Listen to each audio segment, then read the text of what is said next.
ಆಕಾಶವಾಣಿ ಧಾರವಾಡ. ತಣ್ಣನೆ ಗಾಳಿ ಕಾಡೆಲ್ಲ ಅಲೆದು ಹರಗಿಳಿಗಳ ನೋಡಿ ಕವಿ ನುಡಿಯಲಿ ಹಾಡಿದೆ, ಕವಿ ನುಡಿಯಲಿ ಹಾಡಿದೆ. ಇಂದಿನ ಕಾರ್ಯಕ್ರಮದಲ್ಲಿ ಕೇಳಿ ಪರಿಸರ ಪ್ರೇಮಿ ಅರಣ್ಯ ಪ್ರೇರಕ ಹುಬ್ಬಳ್ಳಿ ಧಾರವಾಡ ನಗರದ ವಸುಂಧರಾ ಫೌಂಡೇಶನ್ನಿನ ಸಂಸ್ಥಾಪಕರಾದ ಮೇಘರಾಜ್ ಕೆರೂರ್ ಅವರೊಂದಿಗೆ ಸಂದರ್ಶನ. ಇವರೊಂದಿಗೆ ಶರಣಬಸವ ಚೋಳೀನ್. ಆತ್ಮೀಯ ಕೇಳುಗರೆ ನಮಸ್ಕಾರ.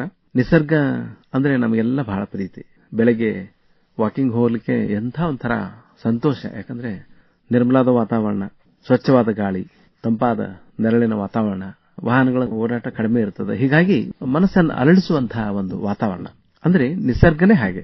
ನಿಸರ್ಗ ಅಂದ್ರೆ ನಮಗೆ ಬಹಳ ಹಿಡಿಸ್ತದ. ಆ ಪರಿಸರದೊಳಗ ಗಿಡ ಮರಗಳು ಇರುವಂತಹ ಪರಿಸರ ಅಂತಂದ್ರೆ ಒಂದು ಆಮ್ಲಜನಕ ಯುಕ್ತವಾದ, ಪ್ರಾಣವಾಯು ಯುಕ್ತವಾದಂತಹ ಒಂದು ವಾತಾವರಣ. ಅದು ಇದ್ರೇನೆ ಇವತ್ತು ನಮಗೆ ಬದುಕು. ವಿಶೇಷವಾಗಿ ಕೊರೋನಾ ಸಂದರ್ಭದೊಳಗ ನಮ್ಗೆ ಈ ಪರಿಸರದ ಮಹತ್ವದ ಅರಿವು ಚೆನ್ನಾಗಿ ಆಗಿದೆ. ಯಾಕಂದ್ರೆ ಪ್ರಾಣವಾಯು ಇಲ್ಲ ಅಂದ್ರೆ ಬದುಕು ಕಷ್ಟ ಅನ್ನೋದು ಗೊತ್ತಾಗಿದೆ. ಕೊರೋನಾ ಸಂದರ್ಭದೊಳಗ ಪ್ರಾಣವಾಯುಗಾಗಿ ಆಕ್ಸಿಜನ್ ಸಿಲಿಂಡರ್ಗಳನ್ನ ರೋಡಲ್ಲೆಲ್ಲ, ಮಾರುಕಟ್ಟೆಗಳಲ್ಲಿ, ಒಂದು ಜನನಿಬಿಡ ಸ್ಥಳಗಳಲ್ಲಿ ಸಿಲಿಂಡರ್ ಇಟ್ಟುಕೊಂಡು ಬದುಕುವಂತ ಪರಿಸ್ಥಿತಿ ಬಂದಿತ್ತು. ಆ ಒಂದು ಸಂದರ್ಭದೊಳಗ ಕೊರೋನಾ ನಮಗೆ ಸಾಕಷ್ಟು ಪಾಠ ಕಲಿಸಿ ಅಂತ ಹೇಳ್ತಾ, ಪರಿಸರವನ್ನು ರಕ್ಷಿಸಿದ್ರೆ ಪರಿಸರ ನಮ್ಮನ್ನು ರಕ್ಷಿಸಲಿಕ್ಕೆ ಸಾಧ್ಯ. ಅಂದ್ರೆ ಪರಿಸರವೇ ಉಸಿರು ಅಂತ ಹೇಳಿ ಇವತ್ತು ಸಾಲಮರದ ತಿಮ್ಮಕ್ಕ ಯಾರಿಗೂ ನೆನಪಿಲ್ಲ.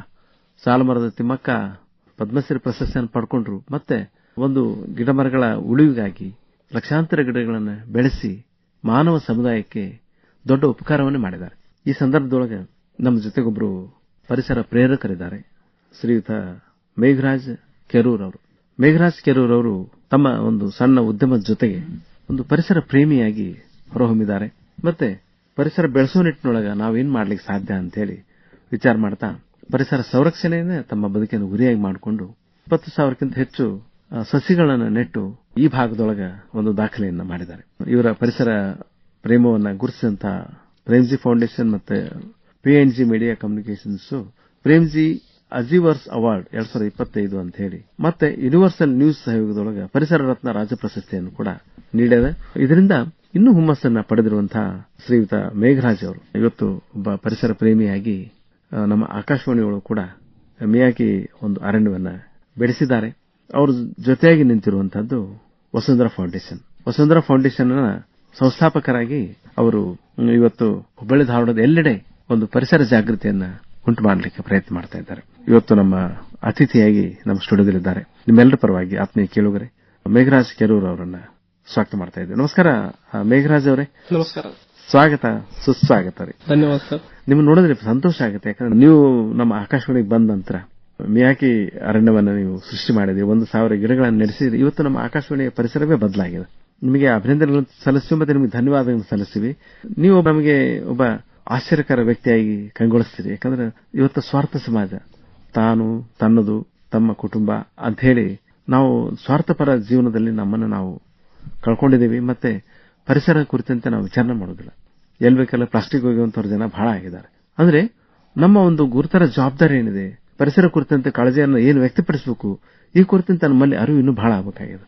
ಅಂತಹ ಒಂದು ಸಂದರ್ಭದೊಳಗೆ ಮೇಘರಾಜ್ ಕೆರೂರ್ ಅವರೇ, ನೀವೊಬ್ಬ ಪರಿಸರ ಪ್ರೇಮಿಯಾಗಿ ನಿಮ್ಮ ಈ ಕೆಲಸವನ್ನು ಆರಂಭ ಮಾಡಿದ ಯಾವಾಗ? ಸರ್, ನಂದು 2001ರಲ್ಲಿ ನನ್ನ ಡಿಗ್ರಿ ಮುಗೀತು.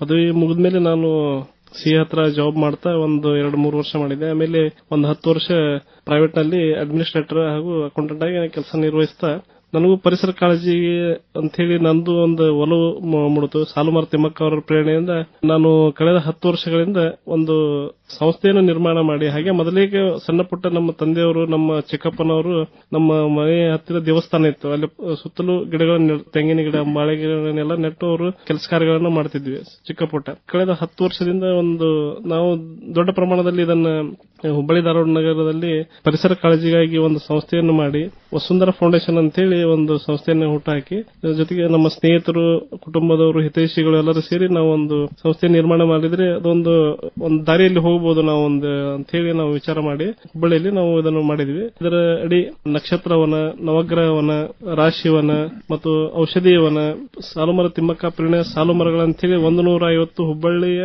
ಉಣಕಲ್ ಮತ್ತು ಗೋಪನಕೊಪ್ಪ ಮುಖ್ಯ ರಸ್ತೆಯಲ್ಲಿ ಕಳೆದ 10 ವರ್ಷದಿಂದ ನೆಟ್ಟಂತ ಗಿಡಗಳು ಈಗ ಮರಗಳಾಗಿ ಎಲ್ಲರಿಗೂ ಆಶ್ರಯ ತಾಣವಾಗಿ ಅಲ್ಲಿ ಬರುವಂತಹ ಕ್ರಿಕೆಟ್ ಆಟ ಗ್ರೌಂಡ್ ಇದೆ ಪಕ್ಕದಲ್ಲಿ, ಅಲ್ಲಿ ಜನರಿಗೆ ಕುತ್ಕೊಳ್ಳಿಕ್ಕೆ ಆಗಿರ್ಬೋದು, ಪಕ್ಷಿಗಳಿಗೆ ಮನೆ ಆಗಿರ್ಬೋದು, ಜೊತೆಗೆ ಅಲ್ಲಿ ವಾತಾವರಣ ಎಲ್ಲ ಒಳ್ಳೆಯದಾಗಿದೆ. ಜೊತೆಗೆ ನಾವು ಪಂಚವಟಿ ವನ ಹೀಗೆ ಇನ್ನೂ ಅನೇಕ ವನಗಳನ್ನು ಮಾಡಿದ್ದೇವೆ. ಅದರ ನೇರವಾಗಿ ಹುಬ್ಬಳ್ಳಿ ಧಾರವಾಡದಲ್ಲಿರುವ ಪಾರ್ಕ್ಗಳಲ್ಲಿ ನಾವು ಆಯ್ಕೆ ಮಾಡಿಕೊಂಡು ಅಲ್ಲಿ ಜನರನ್ನ ಸಂಪರ್ಕಿಸಿ ಹಿಂಗೆ ನಾವು ಮಾಡ್ತಾ ಇದ್ದೇವೆ ಅಂದ ಕೂಡ ಅಲ್ಲೆಲ್ಲ ಅವರು ಸಹಕಾರದೊಂದಿಗೆ ಬೇರೆ ಬೇರೆ ಕಲ್ಪನೆ ವನಗಳನ್ನು ನಿರ್ಮಿಸಿ ಅಲ್ಲಿ ಅವರಿಗೆ ಜಾಗೃತ ಮಾಡಿದ್ದೇವೆ. ಜೊತೆಗೆ ಅವ್ರನ್ನು ಪರಿಸರದ ಬಗ್ಗೆ ಅವ್ರಿಗೂ ಒಂದು ಇನ್ವಾಲ್ವ್ಮೆಂಟ್ ಅವ್ರನ್ನು ತೆಗೆದುಕೊಂಡು ನಾವು ಅಲ್ಲಿ ಒಳ್ಳೆಯ ವಾತಾವರಣ ನಿರ್ಮಿಸ್ತೇವೆ. ಇದರ ನೇರ ಅನುಕೂಲ ನಮ್ಮ ಹುಬ್ಬಳ್ಳಿ ಧಾರವಾಡ ನಾಗರಿಕರಿಗೆ ಮತ್ತು ಅಲ್ಲಿರುವಂತಹ ಬಡಾವಣೆಯ ನಿವಾಸಿಗಳಿಗೆ ಆಗಿದೆ. ಇದು ನಮಗೆ ಒಂದು ಒಳ್ಳೆ ನಮ್ಗೆ ಸಂತೋಷದ ವಿಷಯ ಆಗಿದೆ. ಇದರಡಿ ಸಾಕಷ್ಟು ಅಲ್ಲಿ ಬಯೋಡೈವರ್ಸಿಟಿ ಬೆಳೆದಿದೆ, ಅಳಿಲು, ಪಕ್ಷಿ ಈ ತರ ಎಲ್ಲ ಬೆಳೆದಿದೆ. ಬಹಳ ಸಂತೋಷ. ಮೇಘರಾಜ್ ಕೆರೂರ್ ಅವರೇ, ನೀವು ಹುಬ್ಬಳ್ಳಿಯವರು, ಹುಬ್ಬಳ್ಳಿ ಒಳಗೆ ದೇವಂಗಪೇಟೆ ಒಳಗೆ ಇದ್ದೀರಿ. ನಿಮ್ ತಂದೆ ರೈಲ್ವೆ ಇಲಾಖೆ ಕೆಲಸ ಮಾಡ್ತಾ ಇದ್ರು. ಮೇಘರಾಜ್ ಕೆರೂರ್ ಅವರೇ, ಈಗ ಬಾಲ್ಯದೊಳಗ ಬಹುಶಃ ನೀವು ಒಂದು ಈ ಪರಿಸರದ ಮೇಲೆ ಎಂತ ಪ್ರೇಮ ಅಂದ್ರೆ ನಿಮ್ಮ ಉದ್ಯೋಗವನ್ನು ಕೂಡ ನೀವು ತಿಳಿಸಿದ್ರಿ. ಬಾಲ್ಯದಲ್ಲೇ ನಿಮಗೆ ಪ್ರೇರಣೆ ಆಗಿದೆ ಕಾಣುತ್ತೆ ಪರಿಸರ ಅಂದ್ರೆ ಹೆಂಗೆ ಅಂತ ಹೇಳಿ. ಯಾಕಂದ್ರೆ ಇವತ್ತು ನಾವು ಅರಣ್ಯ ಪ್ರೇರಕರನ್ನು ನೋಡ್ತೀವಿ. ಅರಣ್ಯದೊಳಗ ಕೆಲಸ ಮಾಡುವಂತ ಸಾಕಷ್ಟು ಜನ ಅರಣ್ಯ ಪ್ರೇರಕರಾಗಿದ್ದಾರೆ, ಅರಣ್ಯವನ್ನು ಪ್ರೀತಿಸ್ತಾ ಇದ್ದಾರೆ, ಪ್ರೇಮಿಸ್ತಾ ಇದ್ದಾರೆ, ಅರಣ್ಯವನ್ನು ಉಳಿಸಲಿಕ್ಕೆ ತಮ್ಮ ತನುಮನ ಅರ್ಪಿಸ್ತಾ ಇದ್ದಾರೆ. ಹಿಂಗಾಗಿ ಈ ಒಂದು ಸೇವಾ ಮನೋಭಾವನೆ ಬಂದಾಗ ನಾವು ಗಳಿಸಬೇಕು ಅನ್ನೋದು ಹೋಗ್ಬಿಡ್ತದೆ. ಅಂದ್ರೆ ನಾವು ಏನಾದ್ರೂ ನಮ್ಮ ಪರಿಸರದ ಒಂದು ಕೂಸಾಗಿ ಪರಿಸರಕ್ಕೆ ನಾವೇನು ಕಾಣಿಕೆ ನೀಡಬಹುದು, ಪರಿಸರದಲ್ಲಿರುವಂತಹ ನಮ್ಮ ಜನರಿಗೆ ನಾವೇನು ಅನುಕೂಲತೆ ಮಾಡ್ಕೊಡ್ಬಹುದು. ನೀವು ಪರಿಸರವನ್ನು ಅಪ್ಪಗೊಳ್ಳಕ್ಕೆ ಕಾರಣ ಏನು? ಬಾಲ್ಯದ ಪ್ರಭಾವ ಏನು? ಮನೆಯ ಮುಂಭಾಗದಲ್ಲಿರುವಂತಹ ಬನಶಂಕರಿ ದೇವಸ್ಥಾನದ ಆವರಣದಲ್ಲಿ ಸುತ್ತಲೂ ಜಾಗದಲ್ಲಿ ನಮ್ಮ ತಂದೆಯವರು ಮತ್ತು ನಮ್ಮ ಚಿಕ್ಕಪ್ಪನವರು ಅಲ್ಲಿ ಗಿಡಗಳನ್ನು ನೆಟ್ಟು ಮತ್ತೊಂದು ಬಾವಿ ಇತ್ತು, ಪುರಾತನವಾದಂತಹ ಒಂದು ಬಾವಿ ಇತ್ತು. ಅದನ್ನು ಬಳಸಿ ಅಲ್ಲೆಲ್ಲ ಮಾಡ್ತಾ ಇದ್ರೊಳಗೆ ಅದ ಪ್ರೇರಣೆ ಆಯ್ತು. ಜೊತೆಗೆ ನಾನು ಡಿಗ್ರಿ ಮುಗಿಸಿ ನನ್ನ ಸ್ನೇಹಿತ ಮಲ್ಲಿಕಾರ್ಜುನ್ ಚಿಕ್ಕಮಠ ಅಂತೇಳಿ ಅವರು ಈಗ ಪೊಲೀಸ್ ಇಲಾಖೆಯಲ್ಲಿದ್ದಾರೆ. ಅವರು ನಾವು ಡಿಗ್ರಿ ಮುಗಿದ ಮೇಲೆ ಒಮ್ಮೆ ಬೆಂಗಳೂರಿಗೆ ಹೋದಾಗ ಅಲ್ಲಿ ಬೆಂಗಳೂರು ಗಾರ್ಡನ್ ಸಿಟಿ ಅಂತ ಹೇಳಿ ಒಂದು ಫೇಮಸ್. ಹಿಂಗಾಗಿ ಅಲ್ಲಿ ಗಿಡಗಳನ್ನು ನೋಡಿ ಅಲ್ಲಿಂದ ಒಂದು ಟಕೋಮಾ ಅರ್ಜೆಂಟೀನಾ ಅಂತ ಒಂದು ಗಿಡ ಒಂದು ಅದು ಪೂರ್ತಿಯಾಗಿ ಹೂ ಬಿಡ್ತದೆ. ಅದು ಒಂದು ಪ್ರೇರಣೆ ಆಯ್ತು ನಮ್ಗೆ. ಆ ಗಿಡ ಎಲ್ಲಿದೆ ಅಂತ ಹುಡುಕಿ ಒಂದು ತಂದು ನಮ್ಮ ಮನೆ ಮುಂದೆ ಅವ್ರ ಮನೆ ಮುಂದೆ ಹಚ್ಚಿದಾಗ ಅದು ನಮಗೆ ಇನ್ನೂ ಹೆಚ್ಚಿನ ಒಂದು ಪ್ರೇರಣೆ ಆಯ್ತು. ಆದ ಪ್ರೇರಣೆ ಮುಂದೆ ಒಂದ್ ಸ್ವಲ್ಪ ನಮ್ಗೆ ಅದನ್ನ ಹವ್ಯಾಸವಾಗಿ ಅದನ್ನ ಸಣ್ಣ ಪುಟ್ಟ ಕೆಲಸಗಳನ್ನು ನಾವು ಅಲ್ಲಿ ಪಾರ್ಕ್ ನಲ್ಲಿ ಮಾಡ್ತಾ ಇದ್ವಿ. ವಿಶೇಷವಾಗಿ ಪ್ರಥಮವಾಗಿ ಅಲ್ಲೇ ನಾವು ನಕ್ಷತ್ರವನ ಅಂತ ಹೇಳಿ ಇದು 27 ನಕ್ಷತ್ರದ ಸಂಬಂಧಪಟ್ಟಂಗೆ ಗಿಡಗಳಿದಾವೆ. ಅವನ್ನ ನಾವು ಫಸ್ಟ್ ಅಲ್ಲಿ ಹುಬ್ಬಳ್ಳಿಯ ಮಣಗಾರ್ ಲೇಔಟ್ ನಲ್ಲಿ ಪ್ರಥಮವಾಗಿ ಅಲ್ಲಿ ಹಚ್ಚಿದ್ವಿ. ಜೊತೆಗೆ ಮುಂದೆ ಹೋಗದಂಗೆ ನವಗ್ರಹವನ, ಸಾಲು ಮರಗಳು, ರಾಶಿವನ, ಔಷಧೀಯವನ, ರೀಸೆಂಟ್ ಆಗಿ ಆಕಾಶವಾಣಿ ಕೇಂದ್ರದಲ್ಲಿ ಮಿಯಾವಾಕಿ ಫಾರೆಸ್ಟ್ ಮತ್ತು ಅಗ್ರಿಕಲ್ಚರ್ ಡಿಪಾರ್ಟ್ಮೆಂಟ್ ನಲ್ಲಿ 1,000 ಗಿಡಗಳನ್ನು ಮಿಯಾವಾಕಿ ಮಾದರಿಯಲ್ಲಿ ಗಿಡಗಳನ್ನು ನೆಟ್ಟು ಪೋಷಿಸ್ತಾ ಇದ್ದೇವೆ ಸರ್. ಆಕಾಶವಾಣಿ ಒಳಗೆ ತಾವು ಮಿಯಾವಾಕಿ ಅರಣ್ಯವನ್ನು ಬೆಳೆಸ್ತಾ ಇದ್ದೀರಿ. ಈಗ ಸಸಿಗಳು ದೊಡ್ಡ ಆಗ್ತಾ ಇವೆ. ಬಂದವ್ರದೆಲ್ಲ ಮೊದಲ ಆಕರ್ಷಣೆ ಅಂದ್ರೆ ಮಿಯಾವಾಕಿ ಫಾರೆಸ್ಟ್. ಇನ್ನು 1,000 ಗಿಡಗಳನ್ನ ಆಕಾಶವಾಣಿಯಲ್ಲಿ ಅದ್ಭುತವಾಗಿ ನೆಟ್ಟಿದ್ದಾರೆ. ಮೇಘರಾಜ್ ಅವರು ಅಂತ ಬಹಳ ಆನಂದ ಪಡ್ತಾರೆ. ಬಂದು ಅವ್ರ ಜೊತೆ ಫೋಟೋ ತಕೊಂಡು ಹೋಗ್ತಾರೆ. ಮತ್ತೆ ನೀವು ಅವುಗಳನ್ನ ಆಗಿಂದಾಗ ನೀರು ಉಣಬಡಿಸಿ ಆಹಾರವನ್ನ ನೀಡಿ ಅವು ಬೆಳೆಯುವುದನ್ನು ನೋಡ್ಲಿಕ್ಕೆ ನಿಮಗೂ ಕೂಡ ಸಂತೋಷ ಆಗಿದೆ. ಹೇಗೆ ಆಕಾಶವಾಣಿಯಲ್ಲಿ ಮೊದಲು ಬಂದಾಗ ಹೆಂಗಿತ್ತು, ಈಗ ವಾತಾವರಣ ಹೆಂಗದ? ನಾವು ಬಂದಾಗ ಅಲ್ಲಿ ಬಹಳ ಕಸ ಗಿಸ ಎಲ್ಲ ಬೀಳುತ್ತಲ್ಲಿ ವಾತಾವರಣ ಕ್ಲೀನ್ ಆಗಿದ್ದಿಲ್ಲ. ನೀವು ಅಧಿಕಾರಿಗಳನ್ನು ಸಂಪರ್ಕ ಮಾಡಿದಾಗ ಮತ್ತೆ ಕುಲಕರ್ಣಿ ಸರ್ ಅವರು ಮತ್ತು ಫಾರೆಸ್ಟ್ ವಿಶೇಷವಾಗಿ ಅರಣ್ಯದ ಇಲಾಖೆಯವರು ಸಹಕಾರ ಮಾಡಿ ಮಿಯಾವಾಕಿ ಮಾಡ್ತೀವಿ, ಇಲ್ಲಿ ಒಂದು ಒಳ್ಳೆ ಜಾಗ ಇದೆ ಅಂತ ಹೇಳಿ ಅವರು ನಮ್ಗೆ ಸಂಪರ್ಕ ಮಾಡಿದಾಗ ನೀವು ನಮ್ಗೆ ಸಹಕಾರ ಕೊಟ್ಟ ಮೇಲೆ ಇಲ್ಲೆಲ್ಲ ಕ್ಲೀನ್ ಮಾಡಿಸಿ ಒಂದು ಒಳ್ಳೆ ವಾತಾವರಣ ಈಗ ಅಲ್ಲಿ ಹೂ ಎಲ್ಲ ಆಗಿ ಒಳ್ಳೆ ಒಂದು ಗಾರ್ಡನ್ ಆಗಿ ಕಾಣ್ತಾ ಇದೆ ಸರ್. ಅದರ ನೇರವಾಗಿ ಲಾಭ ನಿಮ್ಮ ಧಾರವಾಡದ ಜನತೆಗೆ ಅದೊಂದು ಆಕ್ಸಿಜನ್ ಹಬ್ ಆಗಿ ಇಲ್ಲಿ ಒಂದು 1,000 ಗಿಡ ಒಂದೇ ಬೆಳೆಟ್ನಾಗ ಅಂದ್ರೆ ಅದೊಂದು ಎಲ್ಲಾ ತರದ ಗಿಡಗಳನ್ನು ಹಾಕಿದೆವು ನಾವು. 100ಕ್ಕೂ ಹೆಚ್ಚು ಪ್ರಭೇದದ ಗಿಡಗಳನ್ನು ಇಲ್ಲಿ ಹೂವಾಗಿರ್ಬೋದು, ಹಣ್ಣು ಮತ್ತೆ ಪಕ್ಷಿಗಳಿಗೆ ಹಣ್ಣಾಗಿರ್ಬೋದು, ಮತ್ತು ದುಂಬಿಗಳಿಗೆ ಆಕರ್ಷಣೆಗಾಗಿ ಹೂವಿನ ಗಿಡಗಳನ್ನು ಬೇರೆ ಬೇರೆ ಎಲ್ಲವನ್ನು ನಾವು ಬೇರೆ ಬೇರೆ ಕಡೆ ಕಲೆಕ್ಷನ್ ಮಾಡಿ ಇಲ್ಲಿ ಹಾಕಿದ್ದೇವೆ. ಎರಡು ವರ್ಷದ ನಂತರ ಇಲ್ಲಿ ಒಂದು ಒಳ್ಳೆ ಅದರದ ಬೆಳವಣಿಗೆ ನಾವು ನೋಡಬಹುದು. ಮಿಯಾವಾಕಿ ಅರಣ್ಯ ಒಂದು ಸೃಷ್ಟಿಯಾಗಿರುವುದನ್ನು ನೋಡಬಹುದು. ಆಕಾಶವಾಣಿಯ ಒಂದು ಜನಪ್ರಿಯ ಆಲದ ಮರ ಇದೆ, ಬಹಳ ಇತಿಹಾಸ ಹೊಂದಿದೆ. ಅದು ಬಹುಶಃ 150-200 ವರ್ಷಕ್ಕೂ ಹಿಂದಿಂದಿರಬಹುದು. ಅದು ಅಷ್ಟು ಅದ್ಭುತವಾಗಿ ಆಲದ ಮರ ಇದೆ. ಆಲದ ಮರದ ಕೆಳಗಡೆ ನಾವು ಕಾರ್ಯಕ್ರಮ ಮಾಡ್ತೀವಿ. ಆಲದ ಮರದ ಎದುರುಗಡೆನೆ ಇರುವಂತಹ ಒಂದು ಜಾಗ ಅದರೊಳಗೆ ನೀವು ಅದ್ಭುತವಾಗಿ 1,000 ಗಿಡಗಳನ್ನ ನೆಡುವಂತಹ ಮಿಯಾವಾಕಿ ಅರಣ್ಯವನ್ನ ಬೆಳೆಸ್ತಾ ಇದ್ದೀರಿ. ನಿಮಗೆ ಅಭಿನಂದನೆಗಳು ಮತ್ತು ಧನ್ಯವಾದಗಳು ಹೇಳ್ತೀವಿ. ವಸುಂಧರಾ ಈ ಫೌಂಡೇಶನ್ ಏನು ಆರಂಭ ಮಾಡಿದ್ರಲ್ಲ, ಅದಕ್ಕೆ ಯಾಕಂದ್ರೆ ಯಾವುದೋ ಒಂದು ಪರಿಸರವನ್ನ ನಾವು ರಕ್ಷಣೆ ಮಾಡಬೇಕು ಅಂದ್ರೆ ಧನಸಹಾಯ ಬೇಕಾಗ್ತದೆ, ಒಂದು ಸಹಕಾರ ಸಂಘಗಳ ಸಹಕಾರ ಬೇಕಾಗ್ತದೆ. ಹೇಗೆ ವಸುಂಧರಾ ಫೌಂಡೇಶನ್ ನೀವು ಆರಂಭ ಮಾಡಿದ ಮೇಲೆ ನಿಮ್ಮ ಒಂದು ಅರಣ್ಯೀಕರಣ ಮಾಡುವಂತಹ ಒಂದು ಚಟುವಟಿಕೆಗಳು ನೋಡಿದ್ರೆ 86ಕ್ಕೂ ಹೆಚ್ಚು ಪಂಚವಟಿ ವನ ಮತ್ತು ನಕ್ಷತ್ರ ವನಗಳನ್ನ, ನವಗ್ರಹ ವನಗಳನ್ನ, ಔಷಧಿ ವನಗಳನ್ನ ನೀವು ಬೆಳೆಸಲಿಕ್ಕೆ ಸಾಧ್ಯ ಆಗಿದೆ. ಇದಕ್ಕೆ ಬೇಕಾದಂತಹ ಒಂದು ಸಹಕಾರವನ್ನ, ಧನ ಸಹಾಯವನ್ನ ನೀವು ಯಾರ್ಯಾರನ್ನು ತೆಗೆದುಕೊಂಡ್ರೆ ಹೇಗೆ ಒಂದು ವಸುಂಧರಾ ಫೌಂಡೇಶನ್ ಮೂಲಕ ನೀವು ಅತ್ಯುತ್ತಮವಾಗಿ ಒಂದು ಅರಣ್ಯೀಕರಣವನ್ನು ಮಾಡೋದಿರ್ಬೋದು, ಪರಿಸರ ಜಾಗೃತಿಯನ್ನು ಮಾಡೋದಿರ್ಬೋದು, ಪರಿಸರವನ್ನ ಬೆಳೆಸೋದಿರ್ಬೋದು, ಹೆಂಗ್ ಸಾಧ್ಯ ಆಗಿದೆ ಸರ್? ಮೊದಲನೇದಾಗಿ ಇದು ಪ್ರಾರಂಭದಲ್ಲಿ ನಾವು ಕೆಲಸ ಮಾಡಿದ್ಮೇಲೆ ಜನರಿಗೆ ಗೊತ್ತಾಗುದು ನಾವು ಏನ್ ಮಾಡ್ತಾ ಇದ್ದೇವೆ ಅಂತೇಳಿ. ಅಲ್ಲಿವರೆಗೂ ನಾವು ನಮ್ಮ ಶ್ರಮದ ದುಡಿಮೆಯ ಸ್ವಲ್ಪ ಭಾಗವನ್ನು ಖರ್ಚು ಮಾಡ್ತಾ ಹೋದ್ವಿ. ನಂತರ ನಾವು ಹಿಂಗೆಲ್ಲ ಮಾಡ್ತಾ ಇದ್ದೇವೆ ಅಂದ್ಮೇಲೆ ದಾನಿಗಳನ್ನು ನಾವು ಸಂಪರ್ಕ ಮಾಡಿದಾಗ ಈ ತರ ಗಿಡ ಬೇಕು ನಮಗೆ, ಆಮೇಲೆ CSR ಆಕ್ಟಿವಿಟೀಸ್ ನಲ್ಲಿ ಬೇರೆ ಬೇರೆ ಉದ್ಯಮಿಗಳು ನಮಗೆ ವೈಯಕ್ತಿಕವಾಗಿ ಸಹಾಯ ಮಾಡಿದ್ದಾರೆ ಮತ್ತು ಸೋಷಿಯಲ್ ರೆಸ್ಪಾನ್ಸಿಬಿಲಿಟಿಯಲ್ಲಿ ಸಹಾಯ ಮಾಡಿದ್ದಾರೆ. ಇದರಲ್ಲಿ ಮುಖ್ಯವಾಗಿ ಸ್ವರ್ಣ ಗ್ರೂಪ್ ಆಫ್ ಕಂಪನಿ ಚೇರ್ಮನ್ ಆದ ಸ್ವರ್ಣ ಪ್ರಸಾದ್ ಅವರು, ವಿನಾಯಕ್ ಆಕಳವಾಡಿ ಅಂತೇಳಿ ಉದ್ಯಮಿ ಅವರು ಹುಬ್ಬಳ್ಳಿಯವರು, ಜೊತೆಗೆ ಮೈಕ್ರೋ ಫಿನಿಶ್, ಕೋಲ್ ಇಂಡಿಯಾ ಮತ್ತು ಪ್ರಹ್ಲಾದ್ ಜೋಶಿ ಅವರು ನಮಗೆ ಒಮ್ಮೆ 4,000 ಗಿಡಗಳನ್ನ ಹಚ್ಚಲಿಕ್ಕೆ ಅವರು CSR ಅಂತೇಳಿ ಕೋಲ್ ಇಂಡಿಯಾದಿಂದ ನಮಗೆ ಸಪೋರ್ಟ್ ಮಾಡಿಸಿದ್ರು. ಜೊತೆಗೆ ವೆಂಕಟೇಶ್ ಕಾಟವೆ ಅಂತೇಳಿ ಉದ್ಯಮಿಯವರು, ಇನ್ನೂ ಅನೇಕ ಉದ್ಯಮಿಗಳ ಸಹಕಾರದಿಂದ ನಾವು ಈ ಕೆಲಸ ಕಾರ್ಯಗಳನ್ನ ಮಾಡ್ತಾ ಬಂದಿದ್ದೇವೆ. ಇನ್ನು ಮುಂದುವರಿಸಿಕೊಂಡು ಹೋಗ್ತಾ ಇದ್ದೇವೆ ಸರ್. ಕಾರ್ಪೊರೇಟ್ ಸೋಷಿಯಲ್ ರೆಸ್ಪಾನ್ಸಿಬಿಲಿಟೀಸ್ ಅಂತ ಇರ್ತದೆ. ಅಂದ್ರೆ ಯಾವುದೇ ಒಂದು ಉದ್ಯಮ ನಡೀತಾ ಇರಬೇಕಿದ್ರೆ ಒಂದು ಸಾಮಾಜಿಕ ಜವಾಬ್ದಾರಿಯನ್ನು ಕೂಡ ಅವ್ರು ನಿಭಾಯಿಸಬೇಕಾಗ್ತದೆ. ಸಮಾಜದಲ್ಲಿ ಅಗತ್ಯ ಉಳ್ಳವರಿಗೆ ಸಹಕಾರ ನೀಡಬೇಕಾಗ್ತದೆ. ಆ ನಿಟ್ಟಿನೊಳಗೆ ಪರಿಸರ ಮಾತ್ರ ಎಲ್ಲರಿಗೂ ಬೇಕು. ಹೀಗಾಗಿ ಅಲ್ಲಿ ಕೂಡ ಜನರ ಸಹಕಾರ ಸಿಕ್ಕಿರುವುದು, ಧನಸಹಾಯ, ಒಂದು ಆರ್ಥಿಕ ಒಂದು ಬೆನ್ನೆಲುಬು ನಿಮಗೆ ಸಿಕ್ಕಿರೋದ್ರಿಂದ ನಿಮಗೆ ಅನುಕೂಲ ಆಗಿದೆ. ನೀವು ಪರಿಸರ ಸಂರಕ್ಷಣೆಗಾಗಿ ಒಂದಿಷ್ಟು ಜಾಥಾಗಳನ್ನು ಕೂಡ ಮಾಡಿರಿ. ಸೈಕಲ್ ಜಾಥಾ ಇರಬಹುದು, ವಾಕಥಾನ್ ಇರಬಹುದು, ಮೊಳೆಯುಕ್ತ ಮರ ಅಭಿಯಾನ ಇರಬಹುದು. ಅಂದ್ರೆ ಒಟ್ಟಾರೆ ಈ ಜಾಥಾಗಳ ಬಗ್ಗೆ ಜನರಲ್ಲಿ ಜಾಗೃತಿ ಮೂಡಿಸುವ ನಿಟ್ಟಿನೊಳಗೆ ಏನೇನು ಕೆಲಸ ಮಾಡಿದೆ? ಮೊಳೆ ಮುಕ್ತ ಮರ ಅಭಿಯಾನ ಅಂತ ಒಂದು ಕಾರ್ಯಕ್ರಮ ಮಾಡಿ ಅದರ ನಿಟ್ಟಿನಲ್ಲಿ ಒಂದು ಎಲ್ಲ ಸೋಷಿಯಲ್ ಮೀಡಿಯಾದಲ್ಲಿ 10 ಜನ ಕರ್ಕೊಂಡು ಟೀಮ್ ಮಾಡಿ ನಗರದಲ್ಲೆಲ್ಲ ಸಂಚರಿಸಿ, ನಮ್ದೇನೋ ಬಟ್ಟೆ ಅಂಗಡಿ ಇದೆ, ಇಲ್ಲಾಂದ್ರೆ ನಮ್ದು ಗ್ಯಾಸ್ ರಿಪೇರಿ ಮಾಡ್ತೇವೆ ಆದಿದಂತ ಅಡ್ವರ್ಟೈಸ್ಮೆಂಟ್ ಅನ್ನ ಅಲ್ಲಿ ಫಿಕ್ಸ್ ಮಾಡಿ ಮಳೆ ಹೊಡಿತಾರೆ. ಅವ್ರಿಗೆ ನಾವು ನಂಬರ್ ತಗೊಂಡು ಅವ್ರಿಗೂ ನಾವು ಇನ್ನೊಮ್ಮೆ ಹಿಂಗ್ ಹೊಡಿಬಾರ್ದಂತ ಅವ್ರಿಗೂ ಇನ್ಫಾರ್ಮ್ ಮಾಡಿದ್ವಿ. ಕಾರ್ಪೊರೇಷನ್ ಅಲ್ಲಿ ಜೆಬಿಎಲ್ ಪಾಸ್ ಆಗಿದೆ, ಇದು ಹೊಡೆದ್ರೆ 5,000 ರೂಪಾಯಿ ದಂಡ ಆಯ್ತು ಅಂತ ಹೇಳಿ ಅವರು ಮಾಡಿದ್ದಾರೆ. ಈಗ ಸೈಕಲ್ ಜಾಥಾ, ನೀರಿನ ಸಂರಕ್ಷಣೆಗಾಗಿ ಜಲಜಾಗೃತಿ ವಾಕಥಾನ್ ಮಾಡಿದ್ದೇವೆ. ಮಳೆ ಹೊಡೆದ್ರೆ ಏನ್ ತೊಂದರೆ ಆಗ್ತದೆ? ಅದಕ್ಕೆ ಫಂಗಸ್ ಆಗಿ ಅದಕ್ಕೆ ಒಳಗಡೆ ತೊಂದರೆ ಆಗಿ ಅವು ಗಿಡ ಲೈಫ್ ಟೈಮ್ ನಲ್ಲಿ ಅದು ಸಾಯುವ ಪರಿಸ್ಥಿತಿ ಒಳಗೂ ಇದಾವೆ ಸರ್. ಹಂಗನೂ ಆಗೋ ಚಾನ್ಸ್ ಇದೆ. ಹೀಗಾಗಿ ಅದಕ್ಕೆ ನಮ್ಗೆ ಹೆಂಗ್ ಮಳೆ ಹೊಡೆದ್ರೆ ನಂಜಾಕೈತೆ, ಅದು ಗಿಡಕ್ಕೂ ನಂಜಾಗುವಂತ ಇದೆ.